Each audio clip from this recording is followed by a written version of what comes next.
교회라고 하면 가장 중심에 하나님, 예수 그리스도가 있어야 됩니다. 그렇죠? 그리고 그 교회 중심에 계신 예수님, 하나님을 알아가는 것이 제일 중요합니다. 그 하나님을 알아가는, 예수님을 알아가는 가장 중요한 방법은 말씀을 통해서 알아가는 겁니다. 말씀을 통해서. 그래서 말씀이 성도님들의 중심에 하나님의 말씀이 살아있고, 살아있는 하나님의 말씀이 성도님들의 마음 가운데 잘 박혀서 그 말씀이 역사하게 되면 이 땅을 살아가면서, 그렇죠? 성도님들의 힘으로 살아가는 게 아니라 하나님의 힘과 능력으로 살아갈 수 있는 놀라운 은혜를 경험하게 됩니다. 그런 일들이 우리 임마누엘 한인 장로교회 모든 성도님 가운데 있기를 주의 이름으로 축원합니다. 한국 교회사에 보면 백홍준이라는 분이 계십니다. 들어보셨나요? 백홍준. 이 백홍준이라는 분은 최초의 조선어죠. 한국어 최초의 성경 번역자이십니다. 최초로 이제 신약 중에서 제일 먼저 번역한 책이 누가복음입니다. 누가복음인데 누가복음을 번역해서 배포한 분이 바로 백홍준이라는 분인데, 백홍준이라는 분은 어떻게 성경을 이제 접하게 되냐면, 그 아버지가 선교사를 만나서 그 아버지가 선교사를 통해서 중국 성경과, 여러분 철로 역정이라는 책 아시죠? 존 버니언이 쓴 철로 역정이라는 책을 받고 그걸 읽습니다. 그걸 읽고 나서 하나님과 예수님에 대한 그 관심이 생기기 시작했습니다. 그리고 이제 기독교에 대한, 그리스도에 대한 열망이 생기기 시작했습니다. 그리고 이제 그 열망이 생기니까 자기 친구와 더불어 그 주변에 있었던 존 맥켄타이어, 그 다음에 로스 선교사님이 그 사역하는 그곳에 찾아가서 그 로스 선교사님과 맥켄타이어 선교사님에게 하나님의 말씀을 배우기 시작합니다. 그리고 그분들에게 세례를 받아요. 그러니까 이 백홍준이라는 분은 한국 교회사의 최초의 세례자입니다. 그리고 그의 친구가 있었는데 서상윤이라는 친구와 바로 이 백홍준이라는 이 성도가 조선의 최초의 세례받은 세례자였다는 겁니다. 그러니까 최초의 세례자, 굉장히 의미가 있죠. 자, 세례를 받고 거기서 끝난 게 아니라 이 백홍준과 서상윤은 말씀 사역에 대한 열심이 있어서 중국어 성경을 조선어 성경으로 번역하는데 정말 열심히 돕습니다. 그래서 최초의 조선어 그 신약 성경이 번역됩니다. 근데 거기 조선어 신약 성경이 번역되면 그걸 어떻게 해야 되나요? 지금 이곳은 중국이거든요. 그 중국에서 번역된 조선어 그 성경을 이제 조선으로 들어올 때 그 관문이 있기 때문에 최초의 성경인 누가복음, 그것을 다 낱장으로 이렇게 다 잘라서 한 장마다 다 돌돌 말아서 그 무슨 집 같은 걸로 그거를 다 쌌습니다. 한 장씩 이렇게 찢어서 그거를 말아서, 그래서 거기 그 노줄 같은 걸로 다 묶었다는 얘기예요. 왜? 들어올 때 걸리지 않으려고. 그래서 10권의 성경을 가지고 들어옵니다. 그리고 들어와서 몰래 잘 들어와서 그것을 다시 풀고 다시 한 장씩 다 데려서 책을 만들어서 그것을 그 조선에 있는 주변에 있는 사람들에게 그 성경책을 읽도록 했다는 거예요. 그리고 그것을 가르쳤습니다. 그러면서 교회가, 성도들이 조금씩 생겨나기 시작했다라는 겁니다. 그 일을 바로 이 백홍준 성도와 서상윤 성도가 정말 열심을 다했습니다. 그런데 그 일을 하면서 어떤 일들이 벌어지냐면, 그 이후에 우리 잘 아시죠? 공식적으로 한국에 들어온 2명의 선교사가 있습니다. 언더우드 선교사랑 아펜젤러 선교사가 있는데, 그 선교사님을 만나서 그 선교사님 밑에서 다시 성경 공부를 하기 시작합니다. 그리고 그 백홍준이나 서상윤 성도가 이 언더우드나 아펜젤러 선교사 밑에서 성경 공부를 하고 있다는 이야기를 중국에 있던 로스 선교사님이 듣고 서울로 내려와서 같이 예배를 드리다가, 그냥 이렇게 예배만 드리는 게 아니라 우리 같이 교회를 개척하자. 그래서 그 당시 정동에 그 언더우드 목사의 사랑채가 있었는데, 그 사랑채에서 첫 예배, 개척 예배를 드리게 됩니다. 그리고 그 개척 예배를 드리면서 백홍준 성도와 서상윤 성도가 그 교회, 정동교회의 장로가 됩니다. 근데 그 정동교회는 지금의 세문안교회입니다. 세문안교회.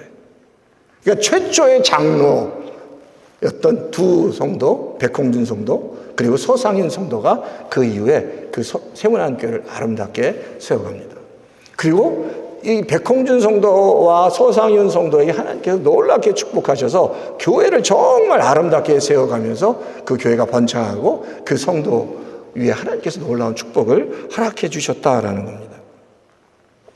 그 성도가 그 처음 맥켄타이어와 로스 선교사님에게 말씀을 받고 한국에 들어와서 개척하면서 장로로서 그렇게 교회를 섬기는 과정 가운데 하나님은 두 분에게 놀랍게 역사하셨습니다. 영적인 복뿐만 아니라 필요한 물질의 복도 다 주셨고 교회를 섬기게 하셨습니다. 그리고 왜? 그들 가슴 속에 늘 하나님의 말씀에 대한 열정이 있었고 말씀대로 살려고 하는 열정이 있었기 때문입니다. 하나님의 말씀에 대한 열정이 있는 성도에게 하나님은 그 안에 더 놀라운 은혜를 주시고 하나님의 놀라운 축복을 경험하게 하십니다. 바라기는 우리 임마누엘 한인교회 모든 성도님 가운데 다 가슴속에 하나님의 말씀에 대한 열정, 그 하나님의 말씀에 대한 열정이 더 넘치시기를 주의 이름으로 축원합니다. 그러면 생각이 바뀌게 되고 하나님의 은혜를 경험하게 되고 점점 하나님께서 예비하신 놀라운 영적인 복과 필요한 모든 복들이 그 말씀을 통해서 우리 성도님 가운데 충만하게 임할 줄 믿습니다. 그 일들이 반드시 우리 임마누엘 한인교회도 있기를 주의 이름으로 축원합니다. 자, 오늘 우리가 지금 읽은 본문 말씀은 사도행전에 관한 말씀입니다. 벌써 지금 저기 사도행전 1장 8절에 대한 말씀이 지금 보여지고 있는데 사실 잘 아시죠? 이 땅에 세워진 최초의 교회가 예루살렘 교회입니다. 그 전에는 교회가 없었습니다.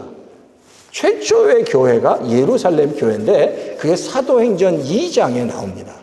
근데 예루살렘 교회가 그 스타팅 포인트가 어디에서 시작하냐면 오순절 때 그 유대인들이 다 오순절을 지키기 위해서 모였을 때 그때 성령이 바로 그곳에 임하면서 사람들이 방언하기 시작하면서 그때 성령을 받고 최초로 예루살렘 교회가 세워집니다.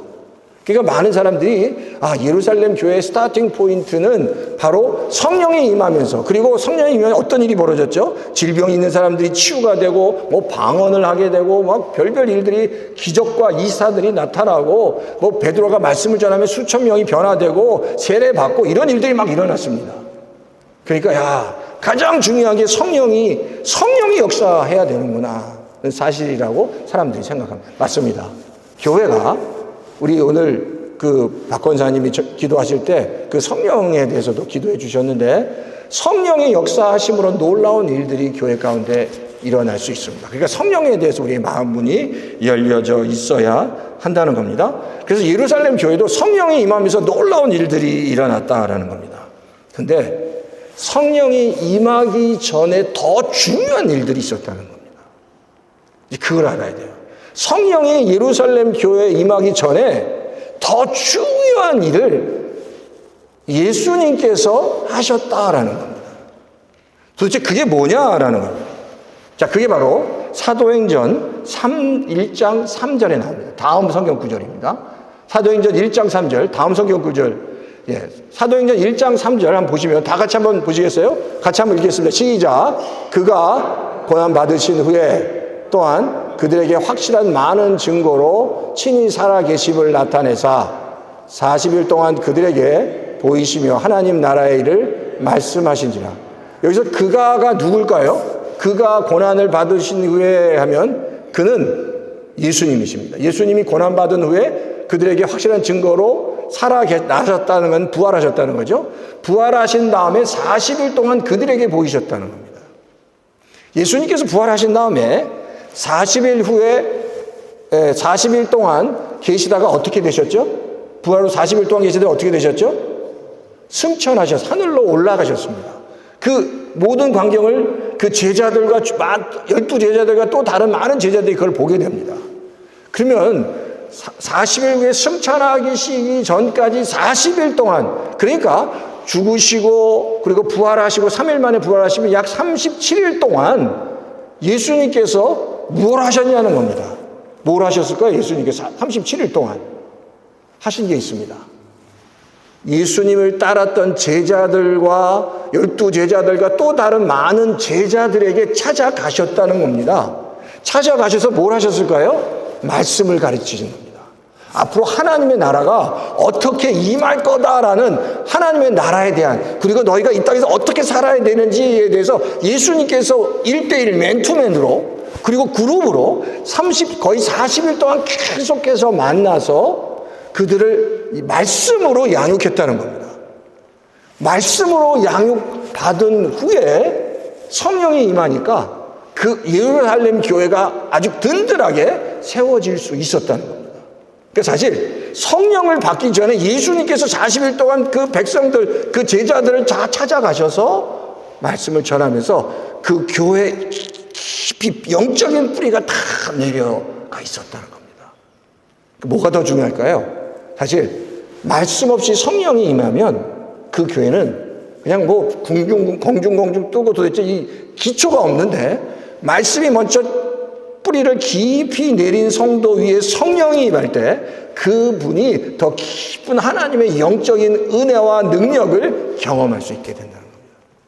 자, 그럼 첫 번째가 바로 오늘 지금 나와 있는 요한복음 20장 19절에서 21절입니다. 예수님께서 부활하자마자 바로 그날 저녁입니다. 그래서 19절에 보면 그날 곧 안식 후 첫날 저녁에 제자들이 유대인들을 두려워하여 모인 곳에 문을 닫았더니 놓인 곳에 문을 닫았다라고 성경은 얘기합니다.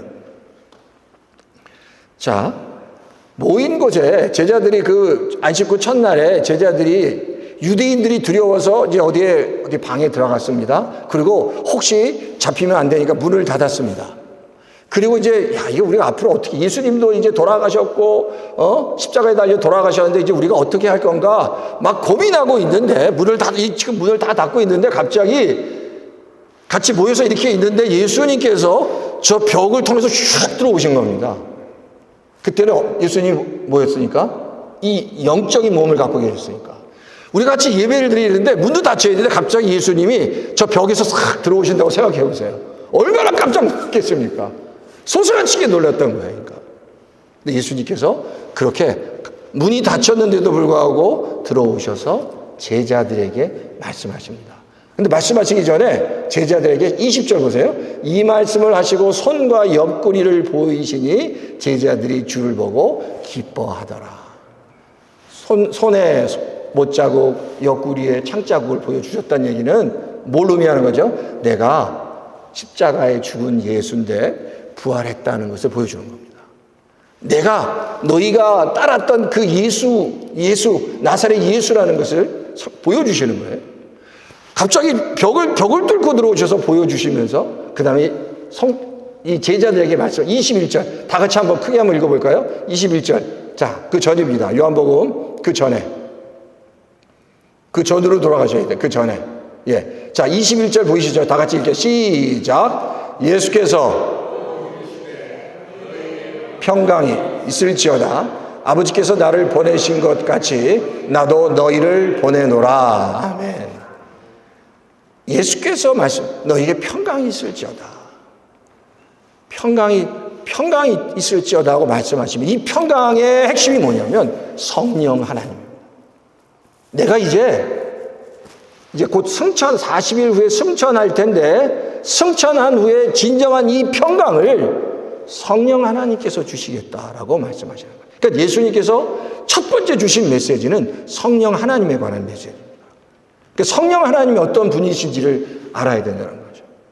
그러니까 그러면서 지금 예수님 계속해서 제자들에게 앞으로 오실 지금 요한복음 21장 19절과 19절부터는 예수님과 제자들의 그 면담에 대해서 말씀하시지만 여기에 기록되지 않은 또 다른 많은 하나님의 나라의 말씀들을 예수님께서 그 제자들에게 하셨을 거예요.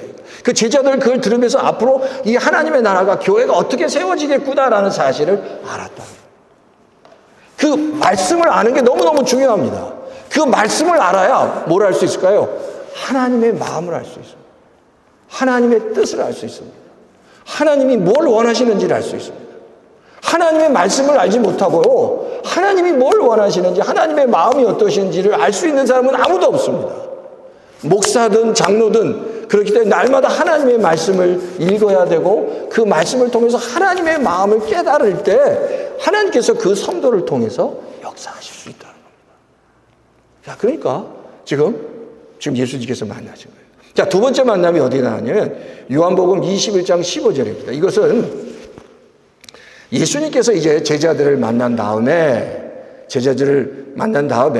이제 갈릴리 호수에 예수님께서 다시 한번 나타나십니다. 그때 베드로와 그 예수님의 제자들이 갈릴리 호수에 가서 이제 그 예수님을 만난 다음에 다시 갈릴리로 올라갑니다. 예루살렘에서 갈릴리는 북쪽으로 가는 거거든요. 북쪽으로, 이스라엘의 남쪽에서 이제 북쪽으로 올라가서 예전에 베드로가 그 예수님을 만나기 전에 업으로 열심을 다해서 일했던 그 갈릴리라는 디베리아라는 그곳에서 고기를 낚다가 예수님을 만납니다. 그래서 제자들이 깜짝 놀랍니다. 거기서 고기를 낚고 있는데 저 멀리서 예수님이 거기에 계신 것을 발견합니다. 그리고 고기를 다 낚고 예수님과 같이 식사를, 조반을 같이 먹게 된다는, 이 또 거기에 나타나셨어요. 그래서 거기 예수님의 이 제자들에게 하나님의 나라에 대해서 다 말씀하셨습니다. 근데 말씀하신 후에, 자, 21장 15절 하고 전반 부분 한번 같이 읽어보시겠어요? 시작. 그들이 조반 먹은 후에 예수께서 시몬 베드로에게 이르시되 요한의 아들 시몬아 내가 이 사람들보다 나를 더 사랑하느냐 하시니, 예수님이 여기까지만, 예수님이 베드로에게 딱 한 명 베드로를 픽업해서 질문합니다. 시몬 베드로에게 요한의 아들 시몬아 내가 이 사람들보다 나를 더 사랑하냐?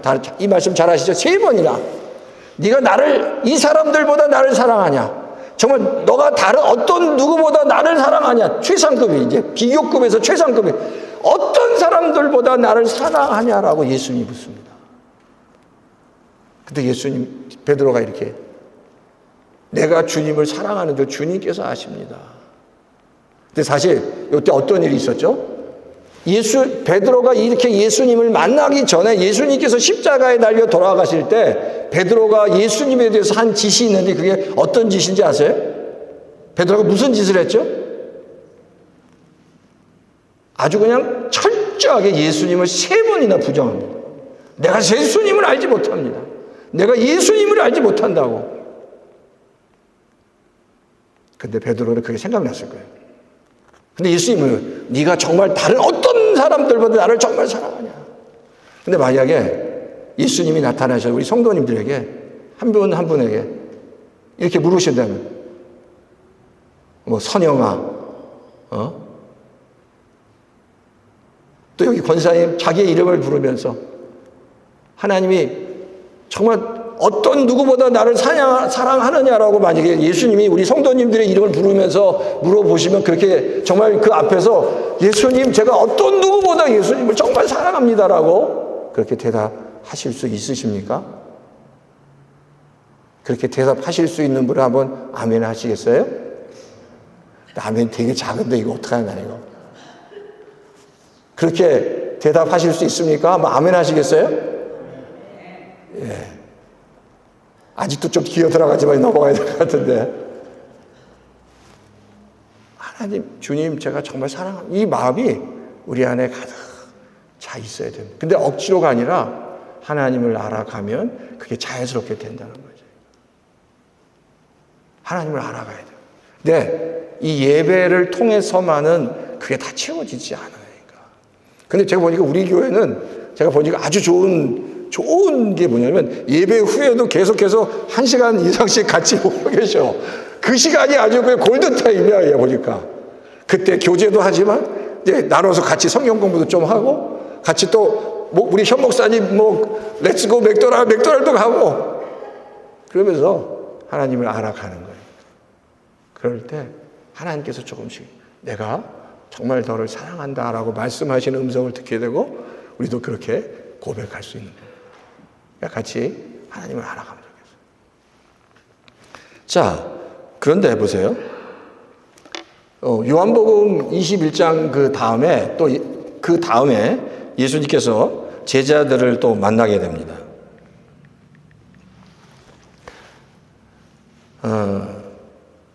사도행전 이 글씨가 너무 좀 작네요. 제가 좀 더 나눠서 써야 되는데, 사도행전 1장 12절과 14절에 보면 예수님께서 승천하실 때 그 승천하시는 광경을 봤던, 여기서는 그 마가의 다락방에 모여서 열심히 거의 한 그 30일 동안 계속해서 모여서 기도했던 것 같아요. 그 같이 합심해서 기도할 때 예수님이 승천하시는데 그 승천하시는 장면들을 12제자와 다른 많은 제자들이 같이 보게 됩니다. 자, 그런데 이 마가의 다락방에서 이제 그 광경을 보는데, 여기에 나오는 등장인물에 대해서 우리가 좀 관심을 가질 수 있어야 되는데, 12절, 13절에 보면 바로 마가의 다락방에 모였던 12제자들의 이름이 13절에 다 나옵니다. 자, 거기 보면, 들어가 그들이 유하는 다락방으로 올라가니, 뭐, 베드로, 요한, 야고보, 안드레, 빌립, 도마, 바돌로메 쭉 나옵니다. 근데 뭐 12명의 제자들이야, 우리가 그 사람들이야 예수님의 제자였으니까. 근데 독특하게 14절 한번 같이 한번 읽을까요? 시작. 여자들과 마리아와 예수의 아우들과 더불어 마음을 같이하여 오로지 기도에 힘쓰더라. 아멘. 예수의 아우들이 있었습니다. 성경에 보면 예수님의 동생들은 예수님께서 십자가에 달려 돌아가시기 전까지 예수님을 믿지 않았습니다. 근데 예수님이 십자가에 달려 돌아가신 다음에 그때부터 깨닫기 시작한 겁니다. 마리아는 알았지만 그 예수님의 여러 명의 아우가 있었는데 몰랐다는 거예요. 근데 성경에 나오는 예수님의 아우가 누가 있는지 아세요? 야고보라는 사람. 야고보서 아시죠? 야고보서를 쓴 야고보가 예수님의 아우입니다.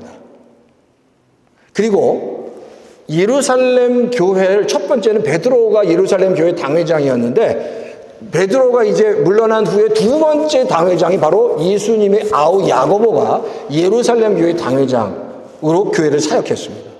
그리고 성경에 보면 유다라는 사람이 나오는데, 이 가론 유다도 있지만 유다도 예수님의 아우였습니다. 그러니까 예수님의 아우들도 예수님께서 십자가에 달려 돌아가시고 부활하심부터 예수님의 예수 형님이 그냥 형님이 아니라 이게 하나님의 아들이시구나라는 사실을 알았다는 거예요. 어떻게 알아요? 그게 믿음이 들어가니까, 깨달아지니까 알게 됐다는 거예요. 말씀을 듣고 깨달아지니까. 성도가 말씀을 듣고 깨달아질 때 하나님의 놀라운 역사가 일어나는 거예요. 그러니까 그런 일들이 일어나요. 눈이 열리는 겁니다. 내가 지금까지 그렇잖아요. 우리가 어떤 문제 가운데 있을 때 왜 나에게 이런 문제가 있습니까? 왜 나에게 이런 어려움이 있습니까? 라고 그 문제만 다 보이는데, 눈이 열려서 하나님이 보이면, 야, 이런 문제가 있었지만 이런 문제 가운데 문제에 대해 더 크신 하나님이 이 문제를 해결할 수 있구나. 그러니까 내가 문제를 보는 게 아니라 하나님을 봐야겠구나라는 믿음이 생기기 시작한다는 겁니다. 그게 눈이 열리는 거예요. 동생들처럼. 우리 임마누엘 한인교회 성도님들이 그런 역사들이 일어나기를 주의 이름으로 축원하는 겁니다. 하나님이 하셔요. 그렇죠? 하나님이 하셔요. 사실 그래서 예루살렘 교회가 강력한 교회였습니다. 베드로가 복음을 전하는 엄청난 역사가 일어났는데, 그게 그냥 성령이 임해서도 강력히 임했지만, 성령이 임하기 전에 예수님께서 40일 동안 제자들을 다 찾아가서 말씀을 가르쳤다는 거예요. 그러니까 사실 더 중요한 건 교회는 말씀 위에 세워져야 됩니다. 그때 하나님께서, 그리고 그 위에 성령이 임할 때 놀라운 역사가 일어나요. 우리 임마누엘 한인 장로교회가 그런 놀라운 성령의 역사, 말씀을 깊이 깨닫는 역사가 우리 교회 가운데 일어나기를 주의 이름으로 축원합니다. 아멘. 자, 간단하게 안디옥 교회 이야기를 그냥 하고 넘어갈게요. 자, 안디옥 교회, 제가 한번 지난번에 말씀드렸죠. 안디옥 교회에 대한 이야기는 사도행전 11장 24절부터 나오는데, 자, 안디옥 교회는 그 예루살렘 교회 핍박을 받아 흩어진 사람들이 모였습니다. 근데 안디옥은 이방 땅이었습니다. 그래서 그들이 전도를 했는데 아주 뭐라고 해야 되나요? 유대인, 또 이방인, 백인, 흑인, 아시아인, 노예, 왕족, 귀족 모든 종류의 다양한 사람들이 다 안디옥 교회에 모였습니다. 근데 그렇게 생각해 보세요. 이렇게 다양한 사람들이 모였을 때 그 교회의 중심이 되는 컨센서스를 잡는 것이 너무나도 힘들다는 거예요. 너무너무 다양한 사람들이 다 생각이 다르고 문화가 다르고 다 다르기 때문에. 근데 제가 말씀드렸죠. 그런 다양한 교회 성도들이 모였는데 이 세상에서 가장 강력한 교회가 돼. 그래서 엄청나게 큰, 가장 말할 수 없는 엄청난 선교적 열매를 맺습니다. 왜? 그 이유가 바로 사도행전 24장 26절, 25절, 26절에 나옵니다. 자, 25절, 26절 다시 한번 읽어볼까요? 시작. 바나바가 사울을 찾으러 다소에 가서 만남에 안디옥을 데리고 와서 둘이 교회에 1년간 모여 있어 큰 무리를 가르쳤고 제자들이 안디옥에서 비로소 그리스도인이라 일컬음을 받게 되었더라. 아멘. 사실 안디옥 교회가 처음 세웠을 때 바나바가 거기에 갑니다. 근데 바나바가 혼자 핸들링이 안 돼. 그래서 다소에 가서 사울이 바울입니다. 바울을 데려다가 같이 둘이서 1년 동안 교육을 시키는데 거의 이제 바울이 담임 목사가 돼서 그들은 1년 동안 정말 훈련을 시키는데 그 말씀 훈련을 통해서 안디옥 교회가 완전히 바뀝니다. 오합지졸이고 다 생각이 다른데 말씀을 통해서 다 하나가 됐습니다. 지금까지 안디옥 교회 같이 선교 사역의 열매를 맺은 교회가 없습니다. 말씀을 통해서 교회가 변하면 그렇게 될 수 있다는 거예요. 저는 그런 희망을 갖습니다. 뭐 교회가 막 성장하는 것보다 성도님 한 분 한 분이 말씀을 통해서 변화되어야 된다는 겁니다. 자, 저는 여행을 가는 걸 좋아하는 편입니다. 아주 좋아하진 않지만 여행 가는 걸 좋아합니다. 그런데 자, 가까운 동네에 있는 공원을 가려면 어떻게 걸어가면 됩니다. 지금 여기가 애나임이죠. 애나임에서 만약에 부에나팍이나 또 다른 무슨 플루턴에 가려면 우리가 자전거만 있으면 갈 수 있습니다. 그런데 좀 더 멀리 여기서 샌프란시스코를 간다면 자전거로 될까요? 뭘 타고 가야 되죠? 자동차를 타고 갑니다. 그렇죠? 근데 자동차로 안 되는 데가 있습니다. 유럽을 가든지 한국을 가면 자동차가 안 돼요. 뭘 타고 가야 되죠? 뭘 타야 되죠? 비행기를 타야 돼요. 비행기를 타야지 갈 수 있어요. 그런데 그런 모든 것들 통해서 갈 수 없는 데가 있습니다. 하나님의 나라 천국에는 그런 탈 것으로 가는 게 아니라 예수님과 동행해야 갑니다. 예수님과 동행해야 천국에 갈 수 있습니다. 이 땅에서 가장 좋은 곳이 천국인데 그 천국에 가기 위해서는 예수님과 동행하고 예수님이 말씀하신 그 말씀이 무엇인지를 잘 알아야 돼요. 예수님과 동행해야 합니다. 그리고 예수님과 더불어 우리가 다 하나님의 나라 천국에 가야 합니다. 그런 놀라운 역사가 우리 성도님 가운데 있기를 주의 이름으로 축원합니다. 이제 말씀을 내줄게요. 말씀을 잘 읽어야 합니다. 말씀 교육 잘 해야, 말씀을 잘 배워야 합니다. 가르쳐야 합니다. 하나님을 알아가시면서 정말 하나님의 놀라운 복을 받으시는 우리 성도님 다 되시기를 주의 이름으로 축원합니다.